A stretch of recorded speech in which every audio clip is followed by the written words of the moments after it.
કોંગ્રેસના નેતા અને આહિર સમાજના અગ્રણી અને ભામાશાહ હીરાભાઈ જોટવાની ધરપકડ કરવામાં આવી છે। ત્યારે આ ધરપકડના વિરોધમાં આજે આહિર સેના મોરબી જિલ્લા તથા આહિર સમાજ મોરબી દ્વારા હીરાભાઈ જોટવાના સમર્થનમાં મોરબી જિલ્લા કલેક્ટર મારફતે મુખ્યમંત્રીને આવેદનપત્ર આપવામાં આવ્યું હતું।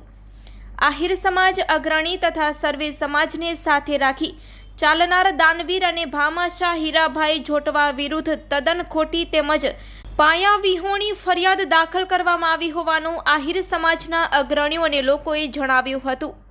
કોઈ રાજકીય કિનાખોરી રાખી સતત લોકોમાં હીરાભાઈના વધતા જતા પ્રભાવને જોઈ કોઈ પણ યોગ્ય પુરાવા વિના સીધી સંડોવણી ન હોવા છતાં કોઈ પણ ભોગી હીરાભાઈને ફસાવવાનું ષડયંત્ર રચવામાં આવ્યું હોવાનો આરોપ લગાવ્યો હતો।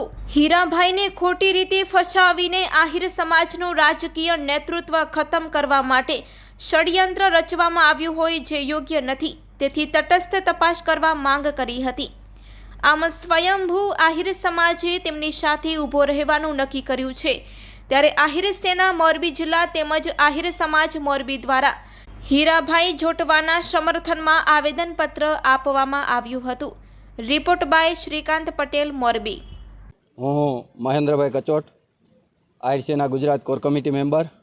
આજે મોરબી મધ્યે કલેક્ટર સાહેબશ્રીને અમે સમાજ વતી અમારા સમાજના એક હિરલા, એક નિષ્ઠાવાન વ્યક્તિ, એક એવા પ્રામાણિક વ્યક્તિ કે જેના ચારિત્ર્ય ઉપર ખરેખર આજે ડાઘ લગાડવા માટેનો પ્રયાસ એના પ્રત્યે કિન્નાખોરી રાખી ક્યાંક રાજકીય રમત રમાઈ રહી હોય અથવા તો ક્યાંક એના કોઈ અંગત દુશ્મન કે જે એમનો સમાજમાં આમ તો 18 વર્ણના એક ચાહક નેતા છે અને એની ચાહનાનો ક્યાંક કોઈક વિરોધ કરી રહ્યું હોય અથવા તો કોઈને ખૂંચતી હોય અને જેના કારણે એની સાથે આ અન્યાયભર્યું જે વાતાવરણ ઊભું થયું છે, જે એક્શન લેવામાં આવી છે એ ખરેખર અન્યાયપૂર્ણ છે।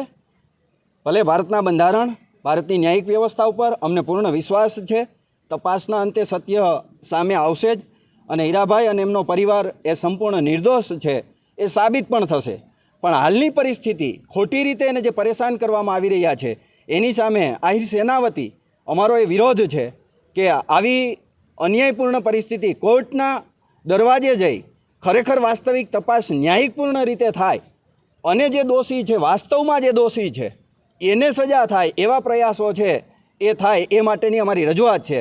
હીરાભાઈ એ જે બે કંપનીઓ ચાલી રહી છે, મુરલીધર અને જલારામ, હીરાભાઈ કે એમનો પરિવાર ક્યાંય એમાં સામેલ જ નથી, એ પ્રોપ્રાઇટર નથી, એના કોઈ એ કંપનીના કોઈ પાર્ટનર પણ નથી અને આમ છતાંય એ કંપની દ્વારા કરવામાં આવેલો જે કાંઈ પ્રયાસ છે કે જે કાંઈ ભ્રષ્ટાચાર થયો છે એમાં હીરાભાઈ અને એમના પરિવારને ફસાવવામાં આવ્યા છે, એમાં ન્યાયિક તપાસ થઈ અને એમને ન્યાય મળે એ માટે અમે આ રજૂઆત કરી છે।